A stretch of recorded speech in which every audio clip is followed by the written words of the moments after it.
Kita ke kabar lain pemirsa, mengaku butuh uang, seorang pria nekat menjadi pembunuh bayaran. Seorang anak perempuan berusia 15 tahun pun menjadi korban kekejian pelaku. Diduga pelaku disewa teman korban dengan upah sebesar Rp500.000. Sungguh malang nasib Putri Andini. Anak perempuan usia 15 tahun asal Bandar Lampung ini ditemukan tak bernyawa dengan kondisi mengenaskan di lantai 2 sebuah rumah kosong. Rumah itu berlokasi di Desa Sababalau, Tanjung Bintang, Lampung Selatan. Warga curiga karena ada aroma menyengat dari rumah kosong itu. Sepekan usai jasad Putri ditemukan, aparat kepolisian Polres Lampung Selatan bersama Direktorat Reserse Kriminal Umum Polda Lampung berhasil meringkus pelaku keji itu atas nama Muhammad Tholif. Saat hendak diringkus, pelaku sempat melawan hingga petugas terpaksa melumpuhkannya. Pelaku mengaku tega menghabisi nyawa Putri karena disuruh teman korban berinisial S dengan imbalan sebesar Rp500.000. Teman korban itu sendiri kini telah diamankan pihak kepolisian. Sementara hasil dari otopsi dan pemeriksaan terhadap pelaku, Putri dibunuh dengan cara dicekik. Kemudian kepalanya dibenturkan ke lantai saat diperkosa pelaku.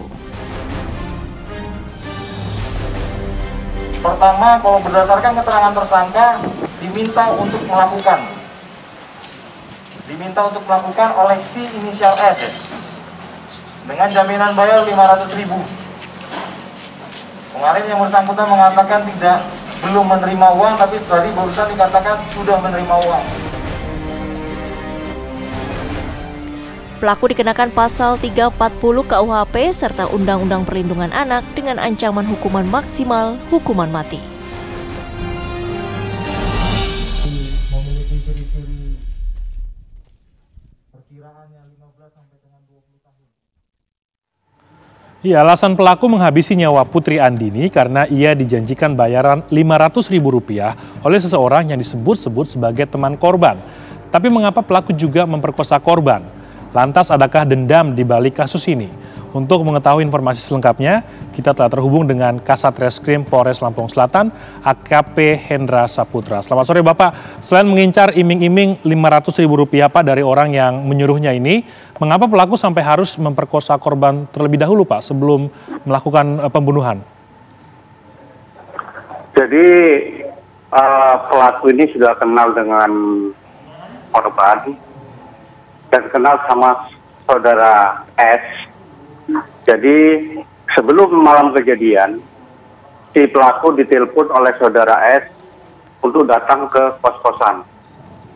Setelah datang di kos-kosan, si S menjanjikan uang Rp500.000 dengan alasan untuk membunuh si D.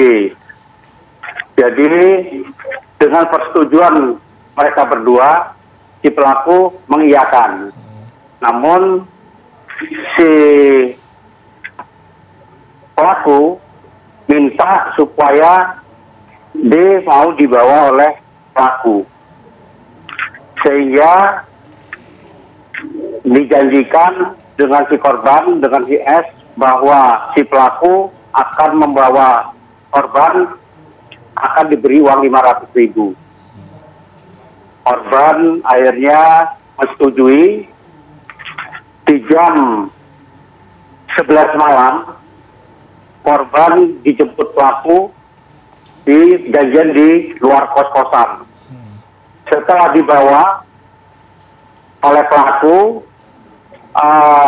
korban untuk memastikan di jam 1 malam bahwa si pelaku ini sudah melakukan atau belum, dikontaklah si pelaku, ternyata HP-nya sudah mati. Si S mengetahui si tersangka sudah melakukan, dia melihat berita di Facebook yang di Masuri bahwa ada penemuan mayat di rumah kosong yang ada di Desa Sababalau. Begitu Mbak. Oke. Mas. Pak, ini kan sudah saling kenal Pak ya. Hubungan mereka ini apa Pak sebenarnya ketiga orang ini bisa sampai katakanlah bisa berkaitan begitu Pak? si korban kawan kecil si S, di mana orang tua korban menitipkan si korban ke S untuk mencari kerja. Mereka kos di dekat salah satu universitas, namun si S ini kerjaannya menawarkan sampuan ke laki-laki hidung belang. Oke. Jadi ketersinggungan si S dengan si D karena pernah terjadi cekcok mulut antara S dan si korban. Karena ucapan kasar si korban inilah, si S akhirnya dendam dengan si korban. Untuk si pelaku sudah 2 kali berhubungan badan dengan si S. Jadi kedekatannya sudah cukup dekat karena sudah 5 kali mereka ketemuan secara berhubungan badan, dan pertemuan terakhir berjanji untuk membunuh saudara Didi. Oke.